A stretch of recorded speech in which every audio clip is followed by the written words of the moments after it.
दिल तोड़ने वाली चर्चा के बाद उम्र की चिंताओं को दूर करने के बाद बिडेन 2024 की दौड़ से बाहर हो गए।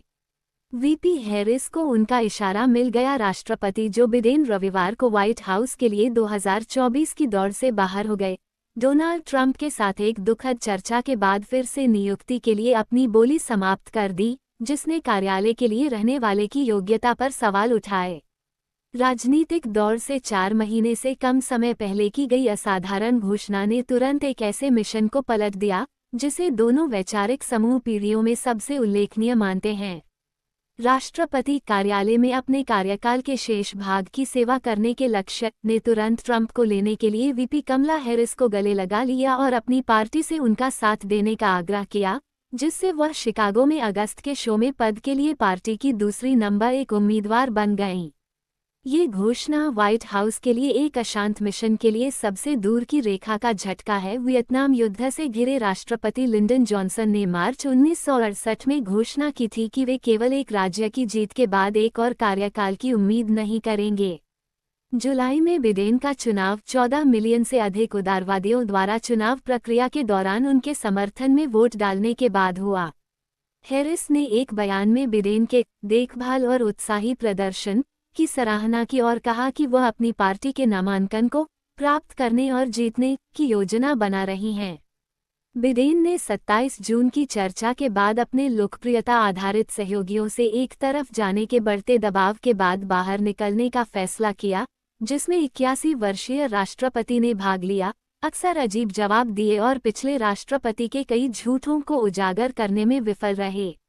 आपके नेता के रूप में कार्य करना मेरे जीवन का सबसे बड़ा सम्मान रहा है, और यह ध्यान में रखते हुए कि यह मेरी फिर से नियुक्ति की उम्मीद थी, मैं मानता हूं कि यह मेरी पार्टी और देश के लिए सबसे अच्छा है कि मैं नीचे रहूं और अपने कार्यकाल के अंत तक राष्ट्रपति के रूप में अपने कर्तव्यों को पूरा करने पर ध्यान केंद्रित करूं, बिडेन ने रविवार को अपने एक्स अकाउंट पर प्रकाशित एक पत्र में लिखा।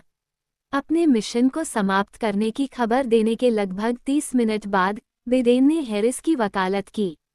आज मैं कमला को हमारी पार्टी का उम्मीदवार बनाने के लिए अपना पूरा समर्थन और वचन देना चाहता हूं। उन्होंने एक्स पर एक और पोस्ट में कहा, वामपंथी, अब सही समय है कि हम मिलकर ट्रंप को हराएं। हैरिस को जल्द ही एक लड़खड़ाती राजनीतिक योजना का सामना करना पड़ेगा, अपनी पार्टी के चयन को सुनिश्चित करने के लिए प्रतिनिधियों के वोटों को बांधना, एक साथी को चुनना और बिडेन को फिर से नियुक्त करने के लिए किए गए एक बड़े राजनीतिक कदम को उसके नामांकन में मदद करने के लिए बदलना। हैरिस जब भी चुनी जाती हैं, राष्ट्रपति बनने वाली पहली महिला और दक्षिण एशियाई क्षेत्र की पहली व्यक्ति होंगी। शुरुआती संकेत थे कि पार्टी हैरिस के इर्द गिर्द घूमने जा रही थी, जिन्होंने बिडेन के दौर से बाहर होने के फैसले पर टिप्पणी करने से पहले ही विधान परिषद और पूर्व राष्ट्रपति बिल क्लिंटन और पूर्व विदेश मंत्री हिलेरी क्लिंटन का समर्थन हासिल कर लिया था। जैसा कि हो सकता है, उल्लेखनीय रूप से पिछले राष्ट्रपति बराक ओबामा ने संभावित पार्टी उम्मीदवार के समर्थन का वादा करते हुए इसे टाल दिया। क्लिंटन ने एक बयान में कहा, हमें उपराष्ट्रपति हैरिस के समर्थन में राष्ट्रपति के साथ शामिल होने और उनकी मदद के लिए अपना सर्वश्रेष्ठ देने के लिए माना जाता है। लेकिन ओबामा, जो बिडेन की फिर से नियुक्ति की संभावनाओं के बारे में कुछ हद तक चिंतित थे, उन्होंने हैरिस को गले लगाने से परहेज किया, जबकि उन्होंने बिडेन की दौड़ छोड़ने के फैसले की सराहना की। उन्होंने एक बयान में कहा, मुझे असाधारण विश्वास है कि हमारी पार्टी के नेता वास्तव में एक ऐसा चक्र बनाना चाहेंगे, जिसमें से एक असाधारण चुना हुआ व्यक्ति उभर कर आए। अब उदारवादियों को बहुत जल्दी चुनाव प्रणाली में तर्कसंगतता लाने और बहुत कम समय में मतदाताओं को ये समझाने की सख्त कोशिश करनी चाहिए कि उनका चुना हुआ व्यक्ति इस काम को संभाल सकता है और ट्रंप को हरा सकता है। इसके अलावा, जहां तक उनका सवाल है, ट्रंप को बिडेन पर अपना ध्यान केंद्रित करने के बाद अपना ध्यान किसी अन्य प्रतिद्वंद्वी पर लगाना चाहिए। ये चुनाव बिडेन के 52 साल के वैकल्पिक राजनीतिक मामलों के त्वरित और आश्चर्यजनक अंत को दर्शाता है, क्योंकि दाताओं, विधायकों और यहाँ तक कि सहायकों ने उनसे अपने सवाल पूछे कि क्या वह मतदाताओं को यह समझा सकते हैं कि वो संभवतः 4 और साल के लिए इस पद को संभाल सकते हैं।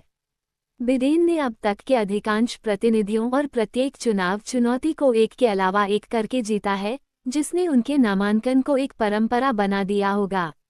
चूंकि वह बाहर हो गए हैं, इसलिए उन प्रतिनिधियों को किसी अन्य उम्मीदवार की मदद करने की अनुमति होगी।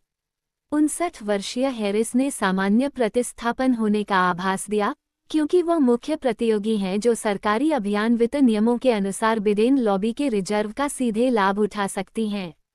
लोकप्रियता आधारित सार्वजनिक बोर्ड के अध्यक्ष जेमी हैरिस ने एक बयान में कहा कि पार्टी एक सीधा और आसान तरीका अपनाएगी।